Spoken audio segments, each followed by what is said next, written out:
Praise the lord. ప్రభువైన యేసుక్రీస్తు వారు ఈరోజు మనకు అందిస్తున్నటువంటి వాగ్దానం కొలస్సీయులకు రాసిన లేఖ 3వ అధ్యాయం 3వ వచనం.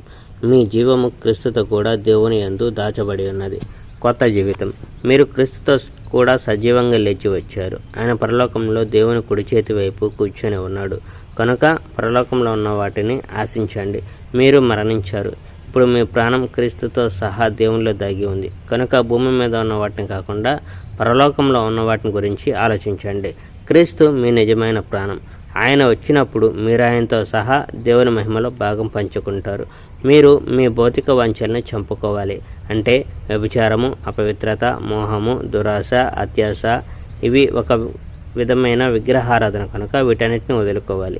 వీటి వల్ల దేవునికి కోపం వస్తుంది. మీ గత జీవితంలో ఈ గుణాలు మీలో ఉన్నాయి కానీ ఇక మీరు ఆగ్రహాన్ని, ద్వేషాన్ని, దుష్టత్వాన్ని వదులుకోవాలి. ఇతరులను దూషించరాదు, బూతులు మాట్లాడరాదు. మీరు మీ పాత స్వభావాన్ని, పద్ధతుల్ని వదిలివేశారు కనుక అసత్యం ఆడరాదు. మీరు కొత్త జీవితం పొందారు.